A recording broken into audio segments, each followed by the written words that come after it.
Malam di asrama Seroja. Hujan baru saja reda ketika sirene polisi membelah keheningan malam itu. Lampu-lampu biru dan merah menari di dinding bangunan asrama perempuan Seroja, yang berdiri di tepi jalan kecil kawasan Dago Atas. Aroma tanah basah bercampur dengan bau tajam logam, darah. Di kamar B203, tubuh seorang mahasiswi ditemukan tergeletak di lantai, mengenakan piyama putih yang kini berubah merah di bagian dada. Di sampingnya, sepasang sepatu putih berdiri diam, dengan noda darah yang masih basah di ujung solnya. Korban, Risa Anindya, 21 tahun. Mahasiswa kedokteran tingkat akhir, ujar petugas forensik. Dari luar kamar, Detektif Adrian Santosa berdiri diam, menatap ruangan itu dengan mata tajam. Mantan penyidik yang kini bekerja lepas itu baru saja diminta membantu karena kasus ini dianggap aneh. Tak ada tanda perlawanan, tapi juga tak ada motif yang jelas. Adrian mengenakan jas abu-abu tua dan sarung tangan hitam. Ia berjalan perlahan ke arah jendela, melihat tirai yang setengah terbuka. Angin masuk, membawa aroma bunga Kamboja dari taman belakang. Jendela terbuka dari luar, gumamnya pelan. Tapi, siapa yang menutupnya kembali? Di meja belajar, ada gelas kopi setengah habis dan lembaran laporan penelitian tentang anatomi otak manusia. Di bawahnya, terdapat foto Polaroid. 4 orang mahasiswa tersenyum di depan asrama Seroja. Risa ada di tengah, diapit 3 temannya, Nadia, Mira, dan Tio, satu-satunya penghuni laki-laki di asrama itu yang bekerja paruh waktu sebagai penjaga malam. Dia dekat dengan semua orang, tapi akhir-akhir ini jarang bicara, ujar Nadia lirih di ruang tamu asrama, ketika Adrian menanyainya. Wajahnya pucat, dan matanya menatap kosong. Katanya ada yang mengintai dia tiap malam. Adrian menatap Nadia sejenak. Siapa yang terakhir kali melihat Risa hidup? Mira menjawab dengan cepat. Aku. Sekitar pukul 9 malam. Kami sempat bicara di dapur. Dia bilang ingin menyelesaikan revisi laporan. Setelah itu, aku tidur. Aku baru tahu ada keributan saat polisi datang. Petugas polisi menemukan hal lain. Di bawah ranjang korban, terdapat satu sepatu kiri yang tidak berlumur darah, identik dengan sepatu di dekat tubuh, tapi bersih. Sepatu kananlah yang dipenuhi bercak merah. Kenapa hanya sebelah yang berdarah? Tanya Adrian sambil menatap solnya dengan kaca pembesar. Dan ini bukan darah dari luka korban. Warnanya sedikit lebih gelap. Ia mencatat sesuatu di buku kecil hitamnya, kebiasaan lama yang masih ia bawa dari masa penyidikannya dulu. Malam itu, Adrian berjalan di koridor panjang asrama. Lampu-lampu neon berdesis, memantulkan bayangan panjang di lantai. Ia berhenti di depan pintu kamar Tio, penjaga asrama. Dari celah bawah pintu, ia melihat sesuatu, noda merah kecoklatan, seperti darah kering. Tio, panggil Adrian. Tak ada jawaban. Ia mengetuk 2 kali, lebih keras. Tetap hening. Saat petugas membuka paksa pintu itu, kamar Tio kosong. Hanya ada kasur berantakan, baju kerja, dan sepatu hitam yang tergeletak tanpa pasangan. Dan di dinding, tergantung tulisan tangan di kertas robek. Kebenaran tak pernah tidur di tempat ini. Detektif Adrian berdiri di ambang pintu, merasakan hawa dingin merayap naik di punggungnya. Ia tahu, malam pertama ini baru membuka satu lapisan kecil dari misteri besar. Asrama Seroja menyimpan sesuatu yang membuat setiap langkah terdengar seperti bisikan rahasia.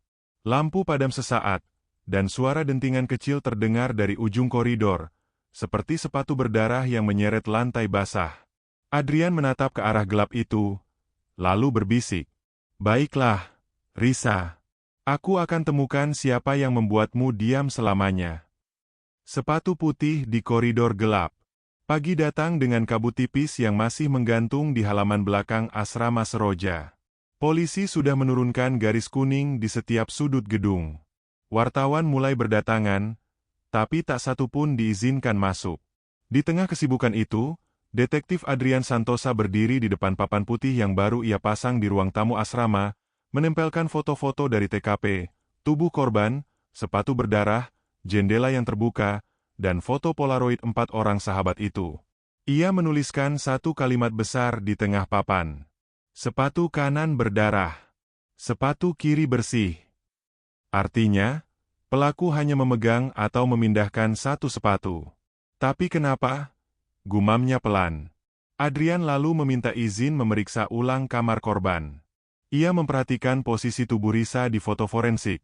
Miring ke kanan, tangan kiri terlipat, kepala miring ke arah meja. Posisi itu tak alami jika korban jatuh karena serangan spontan.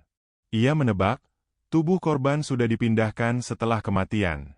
Sementara tim lab sedang memproses hasil uji darah, Adrian meminta keterangan dari 2 orang penting, Nadia dan Tio. Wawancara Nadia. Nadia duduk di ruang makan, tangannya gemetar memegang cangkir teh. Ia teman sekamar korban, sekaligus orang yang pertama menemukan mayat Risa. Bagaimana kau menemukan tubuh Risa? Tanya Adrian. Nadia menelan ludah. Aku mendengar bunyi keras, seperti benda jatuh. Aku pikir kucing. Tapi saat kubuka pintu kamar Risa, dia sudah tergeletak. Aku langsung lari ke lantai bawah. Pukul berapa itu? Sekitar jam 10 lewat sedikit. Adrian mencatat. Dan kau sendiri berada di kamarmu dari jam 9 sampai saat itu? Iya, sendirian. Mira sudah tidur. Aku sedang mendengarkan musik. Adrian menatap wajah Nadia lama. Risa sempat mengatakan sesuatu padamu beberapa hari terakhir. Nadia terdiam. Dia bilang seseorang mengintai dari jendela belakang. Aku kira dia bercanda. Tapi, mungkin dia benar. Apakah kau tahu siapa? Ia menggeleng pelan. Tapi matanya bergerak ke arah dapur. Cepat sekali, nyaris tak terlihat. Adrian menangkap gerakan itu. Ada sesuatu di sana yang dia sembunyikan. Kamar Tio yang kosong. Sementara itu, polisi masih belum menemukan Tio. Penjaga asrama itu seolah menghilang setelah malam kejadian. Namun laporan penjaga gerbang belakang menunjukkan hal menarik. Seseorang terlihat keluar dari gerbang kecil sekitar pukul 10.20 malam, mengenakan jaket gelap dan sepatu putih. Sepatu putih? Ulang Adrian, mengingat temuan di TKP. Deskripsinya cocok. Tapi kenapa hanya satu sepatu ditemukan di kamar korban? Ia lalu masuk ke kamar Tio. Ruangan itu sempit, tapi teratur. Di atas meja, Adrian menemukan kalender kecil dengan lingkaran merah di tanggal kejadian, serta lembaran tagihan rumah sakit atas nama S. Prasetya, ayah Tio. Di belakang tagihan itu, ada catatan kecil. Risa tahu. Jangan sampai dia bicara. Risa tahu apa? Gumam Adrian. Ia membuka laci meja, menemukan sepasang sarung tangan lateks dan tisu basah beraroma alkohol, biasa digunakan di laboratorium atau ruang medis. Tapi noda kecil di salah satu sarung tangan terlihat mencurigakan. Warna coklat tua, seperti darah yang sudah mengering. Rekonstruksi. Sore harinya, Adrian mengumpulkan semua penghuni asrama di ruang tamu. Ia menyalakan proyektor, menampilkan foto-foto TKP. Korban terbunuh sekitar pukul 21.30-22.00, jelasnya. Luka di kepala menunjukkan pukulan keras dari benda tumpul, kemungkinan vas kaca atau batang besi kecil. Tidak ada tanda perlawanan, artinya korban mengenal pelaku. Semua diam. Nadia menunduk. Mira menggigit bibirnya. Hanya satu orang yang belum hadir, Tio. Adrian melanjutkan. Sepatu putih yang berlumur darah menunjukkan bahwa pelaku berada sangat dekat dengan korban setelah kematian. Tapi darah di sepatu itu tidak cocok dengan darah korban. Hasil lab pagi ini mengonfirmasi, darah itu milik seseorang dengan golongan O negatif, bukan B positif seperti Risa. Ruang itu membeku. Dari catatan medis kampus, lanjut Adrian, ada 2 orang di asrama ini dengan golongan darah O negatif, Tio dan Nadia. Nadia langsung mendongak. Wajahnya pucat. Tunggu, Anda menuduh saya. Aku belum menuduh siapapun, jawab Adrian datar. Aku hanya menyampaikan fakta. Temuan baru. Sore menjelang malam, Adrian berjalan ke dapur, tempat Nadia tadi melirik. Ia membuka lemari bawah wastafel, dan di sana ia menemukan tas plastik hitam berisi sepatu kiri yang hilang, sepatu kembar dari TKP, dengan bercak darah yang sama di solnya. Namun di bagian lidah sepatu, ada sidik jari samar, bukan milik Risa, tapi milik Nadia. Ketika ia menunjukkan bukti itu di depan penghuni asrama, Nadia hampir tak bisa bicara. Aku hanya menyembunyikannya karena takut. Aku menemukannya pagi-pagi di dapur, setelah polisi datang. Aku tidak tahu itu milik siapa. Kenapa tidak lapor? Tanya Adrian tegas. Aku panik. Semua orang menatapku seolah aku pelaku. Adrian memandangi wajahnya lama. Ia tak yakin Nadia pelaku, tapi jelas ia menyembunyikan sesuatu yang lebih besar. Kesimpulan sementara. Malam itu, Adrian menatap kembali papan analisisnya. Korban, Risa Anindya. Teman sekamar, Nadia. Saksi terakhir, Mira. Tersangka utama sementara, Tio, hilang. Petunjuk fisik, sepatu berdarah, sarung tangan lateks, catatan ancaman, darah golongan O negatif. Ia menulis satu kalimat baru di bawah catatannya. Pelaku mengenal korban, memiliki akses ke laboratorium, dan mencoba menghapus jejak medis. Ia tahu, ini bukan pembunuhan impulsif. Ini direncanakan dengan hati-hati. Dan malam itu, saat Adrian berjalan keluar menuju halaman, matanya menangkap sesuatu di tanah basah dekat taman belakang, jejak sepatu putih, dengan sol yang sama seperti milik korban. Tapi jejak itu bukan menuju asrama. Jejak itu menjauh ke arah hutan kecil di belakang kampus. Adrian menarik napas dalam. Permainan ini belum selesai, gumamnya. Dan Tio, dimanapun kau berada, aku akan menemukanmu. Jejak luka dan surat yang hilang. Pagi itu, kabut telah menghilang dari halaman belakang asrama Seroja, tapi ketegangan masih menggantung di udara. Detektif Adrian Santosa tiba lebih awal, membawa map berisi hasil forensik dan laporan baru dari kampus. Ia duduk di meja ruang tamu asrama, menatap lembar laporan Risa, yang kini menjadi pusat dari semua pertanyaan. Penelitian yang tak selesai. Laporan itu berjudul, Analisis Reaksi Neurologis Terhadap Stres Ekstrim, Studi Kasus Mahasiswa Koas. Topik berat untuk mahasiswa tingkat akhir. Risa ternyata sedang meneliti efek stres dan kurang tidur terhadap respons motorik otak manusia, dengan fokus pada sampel darah dan aktivitas neuron. Namun satu hal menarik perhatian Adrian. Di halaman terakhir laporan itu, bagian hasil uji laboratorium dicoret kasar, seolah seseorang sengaja menghapus data. Di bawahnya, masih terlihat samar tulisan tangan Risa. Ada data yang tak cocok. Reaksi subjek keempat abnormal, kemungkinan manipulasi. Subjek keempat, gumam Adrian. Ia menelusuri daftar subjek penelitian yang terselip di antara kertas laporan.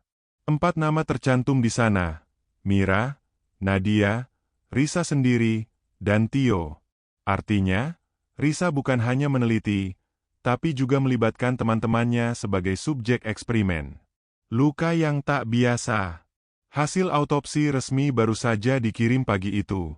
Adrian mempelajarinya dengan saksama. Korban mengalami pukulan tunggal di sisi kanan kepala dengan benda keras berbentuk silindris. Kemungkinan besar tabung logam atau batang besi kecil, bukan vas bunga seperti dugaan awal.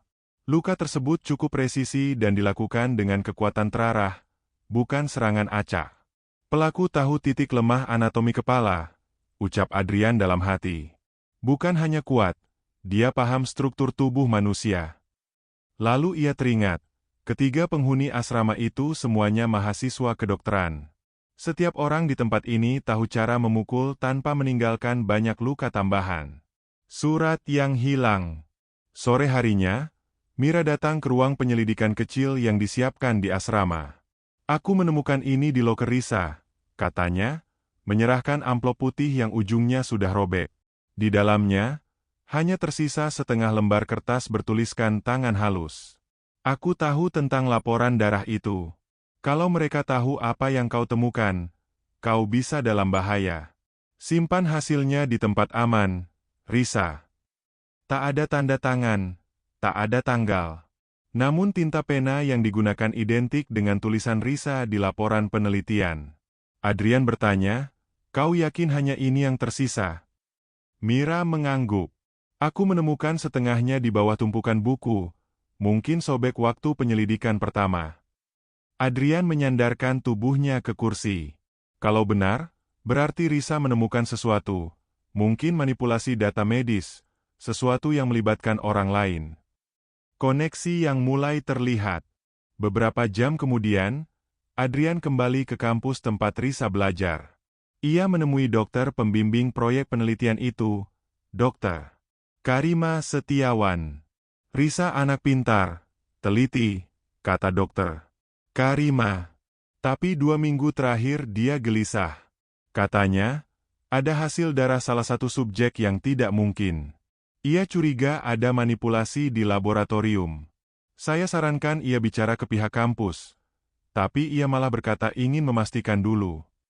"Apakah Anda tahu siapa subjek yang dimaksud?" tanya Adrian. "Saya tidak tahu pasti, tapi dia sempat menyebut nama. Tio," katanya. Hasil darah Tio menunjukkan kadar zat pengendali saraf yang tak seharusnya dimiliki manusia sehat. Adrian mencatat cepat. Zat pengendali saraf. Obat eksperimental, semacam stimulan yang dulu diteliti di kampus kedokteran. Sekarang dilarang digunakan. Kalau benar Tio punya kadar itu di darahnya, bisa berarti dia terlibat dalam uji coba ilegal. Bukti yang tersembunyi. Kembali ke asrama, Adrian membuka laptop milik Risa yang sudah diamankan polisi. Folder terakhir bernama Neurocase 4. Terkunci dengan sandi. Ia mencoba beberapa kemungkinan, tanggal lahir, nama kampus, bahkan nama sahabat-sahabatnya. Setelah beberapa menit, password terbuka, Tio 0923. Di dalam folder itu ada video pendek berdurasi 2 menit. Rekaman menunjukkan Risa sedang merekam hasil mikroskopi darah dengan suara bergetar. Hasil ini tidak mungkin. Sampel darah dari subjek keempat menunjukkan adanya jejak kimiawi dopamin sintetis, seperti hasil eksperimen laboratorium tua. Jika ini benar, artinya seseorang sedang menyembunyikan penelitian berbahaya di kampus ini. Video berhenti. Tanggal rekaman, 2 hari sebelum kematian Risa. Analisis dan motif awal. Adrian menyusun semua petunjuk di papan. Risa menemukan hasil darah Tio mengandung zat terlarang. Ia menulis laporan dan berencana melapor. Ada seseorang memperingatkan dia agar berhenti, lewat surat yang kini sobek. 2 hari kemudian, ia ditemukan tewas. Motif mulai terbentuk. Tio membunuh Risa karena takut rahasianya terbongkar. Namun ada kejanggalan. Jika Tio pelaku, kenapa darah O negatif di sepatu berdarah bukan darah korban, melainkan darah milik pelaku sendiri? Adrian terdiam lama. Dia terluka saat pembunuhan, gumamnya, atau seseorang meniru golongan darahnya untuk menjebaknya. Jejak baru. Malam itu, Adrian memeriksa ulang area belakang asrama, tempat ia menemukan jejak sepatu menuju hutan. Ia menyinari tanah dengan senter dan menemukan sisa kain hitam kecil tersangkut di pagar kawat. Di ujungnya, ada noda merah, darah. Ia segera mengirimkan sampel ke laboratorium kepolisian. Beberapa jam kemudian, hasil cepat datang melalui pesan singkat dari tim forensik. Darah di kain cocok dengan darah Tio. Tapi ditemukan juga serpihan bahan pembersih kimia yang sama dengan yang ada di kamar Nadia. Adrian menatap layar ponselnya lama. Artinya, Nadia mungkin membantu menghapus jejak pembunuhan. Ia menulis catatan baru di papan. Tio terluka dan kabur. Nadia menutupi sesuatu. Risa tahu rahasia besar tentang penelitian ilegal. Detektif itu menatap ke arah jendela asrama. Lampu-lampu kota berpendar di kejauhan. Kasus ini bukan sekadar pembunuhan. Ini tentang kebenaran yang berusaha dikubur di bawah laporan ilmiah. Dan Adrian tahu, satu langkah salah bisa membuat bukti hilang selamanya. Kebenaran tak pernah tidur di tempat ini. Ia mengulang kalimat yang pernah ia baca di dinding kamar Tio. Tapi kini ia mulai paham maknanya. Yang tertidur di asrama Seroja bukan hanya korban, tapi juga nurani. Suara di balik dinding. Asrama Seroja tampak tenang dari luar, tapi di dalamnya suasana masih tegang seperti kawat halus yang siap putus. Sejak kematian Risa, setiap langkah di koridor terdengar lebih keras. Setiap pintu yang terbuka menimbulkan rasa curiga. Detektif Adrian Santosa kini mulai mencurigai satu hal. Pembunuhan itu tidak hanya terjadi karena emosi, tapi untuk menutupi sesuatu yang lebih besar. Dinding yang berbisik. Adrian meminta izin kepada pengurus asrama untuk memeriksa ulang seluruh bangunan. Ia ingin mencari kemungkinan jalur kabur pelaku dari kamar Risa ke halaman belakang. Saat ia berdiri di koridor lantai 2, tepat di antara kamar Risa dan kamar Tio, ia mendengar bunyi berdenting halus, seperti suara pipa logam diketuk dari dalam tembok. Ia berhenti. Bunyi itu datang dari balik dinding kamar mandi bersama di lantai itu. Adrian membuka pintu, menyalakan lampu, dan mulai mengetuk tiap bagian dinding. Sebagian terdengar padat, tapi di bagian pojok kanan, suara ketukannya lebih kosong. Ia memanggil petugas teknis, dan dengan alat kecil mereka membuka bagian panel tembok.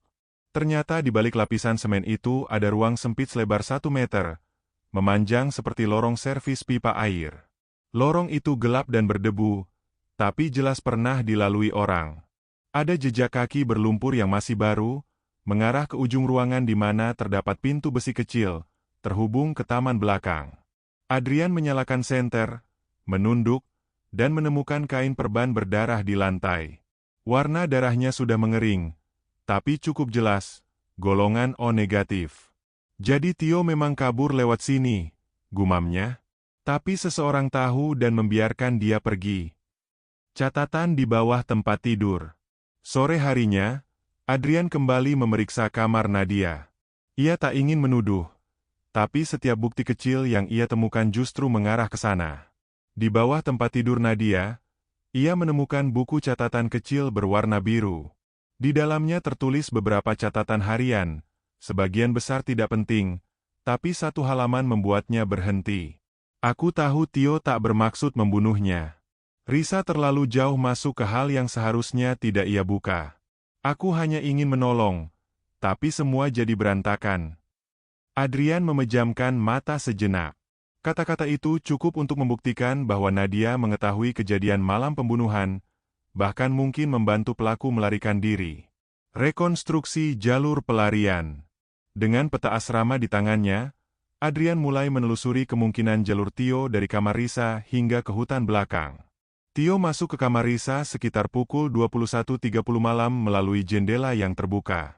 Terjadi perdebatan, Risa mungkin mengancam akan melapor ke pihak kampus. Tio memukul korban menggunakan batang logam kecil, alat medis atau tabung laboratorium. Setelah menyadari Risa tak bernapas, ia panik. Nadia datang, entah karena mendengar suara atau memang sudah tahu. Keduanya berusaha menghapus jejak, tapi darah Tio yang menetes tertinggal di sepatu dan perban yang ia pakai. Nadia membantu Tio melarikan diri lewat ruang pipa air di balik dinding kamar mandi. Namun, masih ada satu hal yang tak masuk akal. Mengapa Nadia menyembunyikan sepatu berdarah itu? Jika ia hanya ingin menolong Tio kabur, seharusnya ia membuang semua bukti, bukan menyimpannya di dapur. Interogasi kedua. Adrian memanggil Nadia malam itu ke ruang tengah. Lampu-lampu redup. Hanya sorot meja dan catatan yang menerangi wajahnya. "Kenapa kau tidak jujur sejak awal, Nadia?" tanya Adrian dengan nada tenang. Nadia menggenggam tangannya. "Saya tidak membunuh Risa." "Aku tahu. Tapi kau membantu pelakunya." Nadia menatap tajam. Matanya mulai berkaca. "Dia tidak sengaja." Risa memaksa Tio mengaku soal penelitian itu. Dia menuduh Tio menyembunyikan sampel darah terlarang, bahkan menuduhnya bagian dari jaringan kampus. Tio panik. Dia memukul, hanya sekali. "Dan kau datang setelah itu." Nadia mengangguk pelan. "Aku dengar suara benturan. Saat aku masuk, Risa sudah tergeletak." Tio gemetar, bilang dia tak bermaksud membunuh. Aku menjerit, tapi dia menutup mulutku dan memohon waktu. Katanya dia hanya ingin menjelaskan ke seseorang. Adrian mencatat setiap kata. Kepada siapa? Nadia menunduk lama sebelum menjawab, kepada orang yang menyuruhnya membawa sampel darah itu keluar kampus. Siapa di balik penelitian ilegal? Keterangan Nadia membuka arah baru. Jika benar ada seseorang yang menyuruh Tio mengambil sampel darah berisi zat terlarang, berarti kasus ini melibatkan pihak luar kampus, mungkin sponsor riset atau institusi medis gelap. Adrian memeriksa kembali berkas laporan Risa. Di salah satu catatan ketangan di pinggir halaman, tertulis singkatan. SP Med. Data NU. Adrian mengenal singkatan itu. SP Medical Laboratory, sebuah lembaga swasta yang pernah tersangkut kasus eksperimen tidak berizin 5 tahun lalu, dan salah satu teknisinya diketahui melarikan diri sebelum sidang. Nama teknisi itu, Samuel Prasetya. Prasetya, nama yang sama dengan ayah Tio. Kesimpulan sementara. Potongan-potongan itu mulai tersusun. Risa menemukan hasil darah Tio mengandung zat eksperimen dari SP Medical. Ia menulis laporan dan berencana melapor ke pihak kampus. Tio panik, karena ayahnya terlibat langsung dalam riset itu. Nadia menolong Tio setelah pembunuhan, menutupi jejak dan membantu pelarian. Pelarian dilakukan melalui lorong tersembunyi di balik dinding asrama. Adrian menatap dinding kamar mandi yang kini terbuka sebagian. Lorong itu sunyi, tapi seolah masih menyimpan gema langkah seseorang yang melarikan diri malam itu. Ia menatap petugas yang bersamanya. Segel lorong ini. Besok pagi kita cari di area hutan belakang. Jika Tio masih hidup, dia pasti meninggalkan sesuatu di sana. Suara di balik dinding. Saat semua petugas beranjak pergi, Adrian masih berdiri sendirian di kamar mandi. Ia menatap dinding kosong itu, mendengar sesuatu yang samar, suara gesekan ringan, seperti kain diseret perlahan dari dalam. Ia menempelkan telinga ke tembok. Kali ini bukan ilusi, suara itu nyata. Seseorang di balik sana, atau sesuatu yang tertinggal. Ia cepat-cepat membuka panel kayu yang belum ditutup rapat.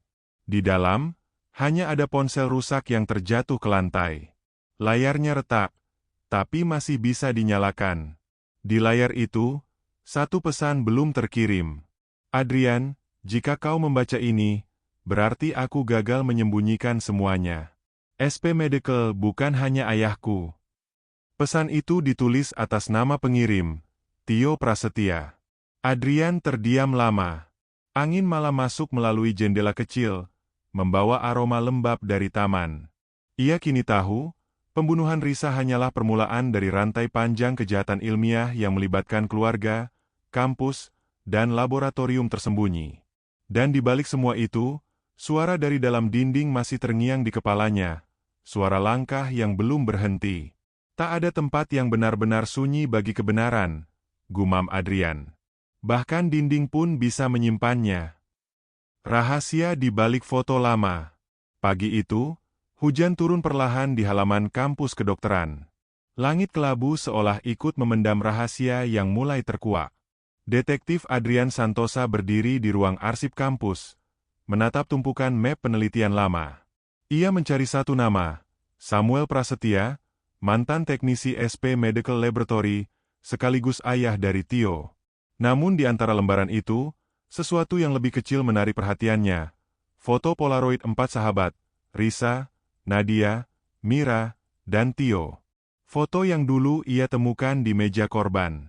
Kali ini ia memperhatikannya lebih saksama. Foto yang tak biasa.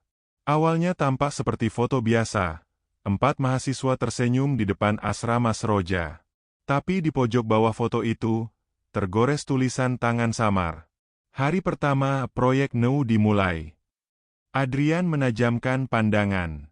Huruf beta itu sama seperti simbol di laporan Risa dan catatan SP Medical yang pernah ia baca di kasus lama. Proyek NU, Project Neurobeta, penelitian eksperimental pengendalian saraf yang dihentikan pemerintah karena dianggap berisiko tinggi. Ia menyalin tulisan itu ke buku catatannya dan mulai menyusun ulang hubungan mereka. Risa, mahasiswa terbaik, jujur, terobsesi pada etika penelitian. Nadia, teknisi laboratorium kampus, punya akses bahan kimia. Mira, suka fotografi, sering mendokumentasikan kegiatan kelompok. Tio, anak teknisi SP Medical, subjek penelitian yang mencurigakan. 4 orang yang seharusnya hanya teman, ternyata punya keterikatan ilmiah yang lebih dalam. Foto itu bukan hanya kenangan, itu dokumentasi hari pertama percobaan rahasia. Berkas lama yang menghilang. Adrian meminta izin membuka data lama dari SP Medical melalui koneksi di kepolisian. Ia menemukan file digital yang sudah lama dihapus tapi berhasil dipulihkan sebagian. Project Nu Confidential, 2018. Peneliti utama, Dr. K. Setiawan. Asisten teknis, S. Prasetya. Subjek awal, Alpha Beta Series. Usia 19-23, mahasiswa kedokteran. Tujuan, menguji peningkatan respons saraf terhadap stimulasi dopamin sintetis. Adrian membeku. Dr. K. Setiawan, nama itu sama dengan Dr. Karima Setiawan, pembimbing akademik RISA. Artinya, pembimbing yang selama ini tampak tak tahu apa-apa justru adalah peneliti utama dari proyek ilegal yang ditemukan RISA di hasil uji darah Tio. Rantai yang terhubung. Di ruang kerja kampus, Adrian bertemu kembali dengan Mira. Ia memperhatikan gadis itu yang kini tampak cemas, menggenggam tasnya erat-erat. "Mira," katanya pelan, "kau yang memotret foto Polaroid ini, bukan?" Mira mengangguk. "Ya. Itu foto pertama kami saat jadi asisten penelitian. Kami hanya berpikir itu proyek kampus biasa. Tapi lama-lama, Risa mulai curiga karena hasil darah Tio berbeda." Adrian menatapnya. "Berbeda bagaimana?" Risa bilang ada senyawa dopamin sintetis yang tak seharusnya muncul. Ia sempat menghubungi Dr. Karima, tapi setelah itu dosen itu memintanya berhenti meneliti dan menghapus datanya. Dan Risa menolak. "Iya." Mira menelan ludah. Sejak saat itu, dia mulai merasa diawasi. Adrian menyadari, ini bukan lagi sekadar pembunuhan karena panik. Risa mati karena mengetahui rahasia yang bisa mengguncang reputasi kampus dan SP Medical. Kembali ke asrama. Adrian kembali ke asrama Seroja sore harinya. Ia ingin memeriksa kembali kamar Risa, mencari benda yang mungkin luput dari pemeriksaan awal.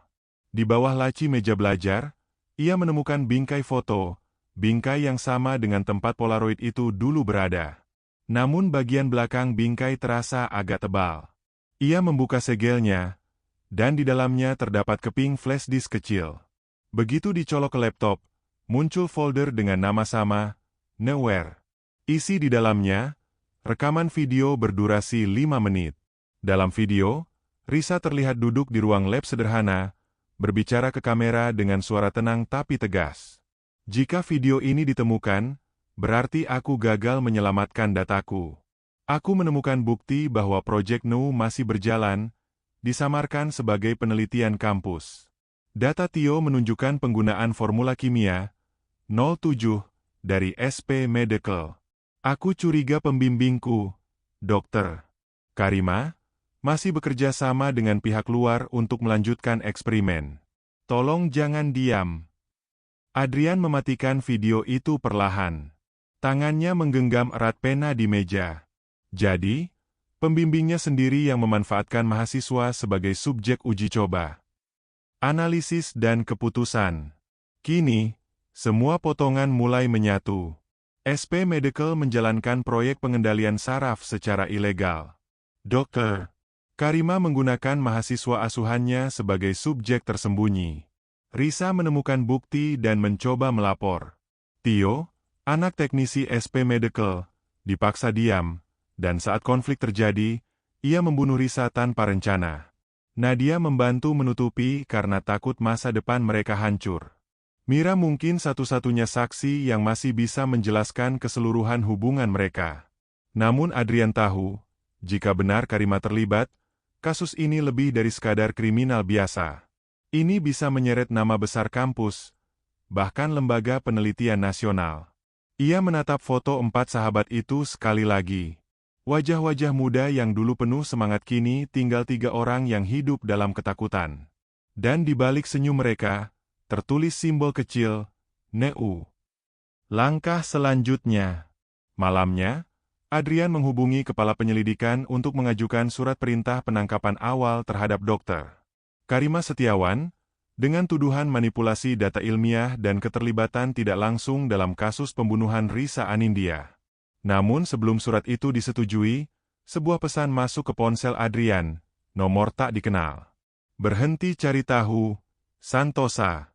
Kau tak tahu siapa yang ada di balik SP Medical. Adrian tersenyum miring. Ancaman seperti itu hanya menegaskan satu hal, ia sudah berada di jalur yang benar.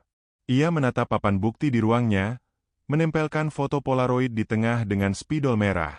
Di bawahnya ia menulis, 4 sahabat, 1 rahasia, 1 korban, 2 penutup, 1 dalang. Hujan di luar berhenti. Langit malam memantulkan cahaya samar dari lampu jalan. Bagi Adrian, ini bukan lagi sekadar mencari pelaku pembunuhan, tapi membongkar jaringan ilmiah kotor yang mengorbankan mahasiswa demi ambisi. Dan ia tahu, semakin dekat ia ke pusat kebenaran, semakin banyak orang yang ingin menutup mulutnya. Kebenaran selalu meninggalkan jejak, katanya pelan. Tugas kita hanya berani mengikutinya, meski jejak itu berdarah. Pengakuan di tengah hujan. Hujan turun deras malam itu, memantul di atap seng gudang tua di pinggiran kota. Suara petir menggema di kejauhan, seakan alam ikut menegaskan bahwa malam ini akan berakhir dengan sesuatu yang besar. Detektif Adrian Santosa berdiri di depan pintu besi yang berkarat, ditemani 2 petugas kepolisian. Di tangannya, surat penangkapan atas nama Tio Prasetya, mahasiswa yang sudah 3 minggu menghilang sejak kematian Risa. Lokasi persembunyiannya didapat dari pelacakan ponsel lama milik Nadia, yang diam-diam mengirim sinyal lokasi ke Adrian sebelum dirinya dibawa untuk diperiksa. Dan kini, di dalam gudang itu, Adrian yakin Tio ada di sana, bersama rahasia yang selama ini ia sembunyikan. Pertemuan yang ditunggu. Pintu didobrak. Cahaya senter menembus gelap. Di sudut ruangan, tampak seorang pemuda duduk di lantai, bersandar pada dinding lembab. Rambutnya berantakan, wajahnya pucat, dan di tangan kanannya masih menggenggam sepatu putih dengan noda darah yang sudah kering. Tio. Ia menatap Adrian tanpa perlawanan. Akhirnya kau datang juga, ucapnya pelan. Adrian menatapnya tajam. Kau tahu kami mencarimu. Aku ingin kau ceritakan semuanya. Malam itu, apa yang sebenarnya terjadi pada Risa? Tio menarik napas dalam-dalam. Tidak ada yang bisa kau pahami. Risa tidak seharusnya mati. Aku hanya ingin menghentikannya, bukan membunuh. Malam pembunuhan. Suara hujan menjadi satu-satunya latar saat Tio mulai bercerita. Malam itu, Risa datang ke lab membawa flash disk. Dia bilang akan mengirim semua data penelitian ke media. Katanya dunia berhak tahu tentang Project NEU dan bagaimana SP Medical memanipulasi kami. Aku panik. Lanjutnya, ayahku yang dulu bekerja di sana sudah memperingatkan, kalau data itu bocor, kami semua tamat. Dia, aku, bahkan kampus bisa ditutup. Aku coba menghentikannya, tapi Risa keras kepala. Tio menunduk, wajahnya menegang. Kami bertengkar di ruang laboratorium lama di bawah asrama. Risa mencoba merebut ponselku, lalu aku mendorongnya. Dia terjatuh, kepalanya membentur meja besi. Keheningan panjang memenuhi ruangan. Setelah itu aku berlari ke Nadia. Dia datang, panik, dan bilang kita harus sembunyikan tubuhnya. Kami menaruhnya di koridor, membuat seolah Risa terbunuh di tempat lain. Aku masih ingat, sepatuku terinjak darahnya. Adrian mendengarkan tanpa menyela. Ia tahu Tio tidak berbohong. Suara dan gerak tubuhnya memancarkan ketulusan bercampur penyesalan. Tapi, Tio melanjutkan dengan nada serak, bukan aku yang menghapus semua data di flash disk Risa. Aku hanya meninggalkannya di meja. Saat aku kembali, semuanya sudah hilang. file, catatan, bahkan laporan medisnya. Dan yang mengambil itu. Ia berhenti, menatap Adrian. Dokter Karima. Si dalang di balik layar. Adrian menatap tajam. Kau yakin? Ya. Aku melihatnya sendiri. Dia datang malam itu, sebelum polisi tiba. Dia mengenakan jas hujan abu-abu, menutup wajahnya dengan masker. Aku bersembunyi di ruang sebelah, dan kulihat dia membuka komputer Risa, menyalin sesuatu ke hard drive. Setelah itu, dia menatap tubuh Risa sejenak dan berkata, Tio menelan ludah. Seseorang harus jadi pengorbanan kalau ingin kemajuan. Adrian mengepalkan tangan. Kalimat itu mengonfirmasi semua hipotesisnya. Risa bukan sekadar korban kecelakaan atau konflik emosi, ia dikorbankan untuk menutupi proyek ilegal. Luka yang lebih dalam. Tio, tanya Adrian lembut, kenapa kau kabur? Karena aku takut, detektif. Setelah kejadian itu, Nadia mendapat pesan ancaman dari nomor tak dikenal. Pesan yang sama juga kuterima, jangan buka mulut, atau kalian menyusul Risa. Ia menatap hujan di luar jendela gudang. Aku tahu itu dari pihak SP Medical. Mereka sudah lama memperalat ayahku. Aku pikir kalau aku hilang, mereka berhenti mencari. Tapi ternyata tidak. Adrian menunduk sejenak, lalu menyalakan perekam di ponselnya. Kau tahu apa artinya pengakuanmu ini? Tio mengangguk. Aku tahu. Tapi setidaknya, biarkan orang tahu bahwa Risa tidak mati sia-sia. Bukti terakhir. Sebelum dibawa keluar gudang, Tio menyerahkan sesuatu dari saku jaketnya, sebuah kartu memori kecil. Ini, hasil rekaman CCTV lab malam itu. Aku simpan sebelum kabur. File aslinya pasti sudah dihapus. Tapi salinannya masih di sini. Adrian mengambil kartu itu, menatapnya seperti benda paling berharga malam itu. Mungkin ini yang bisa menjatuhkan Dokter Karima, ucapnya. Tio tersenyum lemah. Dia pikir semua orang bisa dibungkam dengan jabatan dan uang. Tapi Risa benar, kebenaran selalu menemukan jalan keluar. Di bawah hujan. Saat mereka keluar dari gudang, hujan semakin deras. Petugas menuntun Tio menuju mobil tahanan. Adrian berdiri di bawah payung, memandangi pemuda itu yang berjalan perlahan. Rantai borgol berkilat di bawah lampu jalan.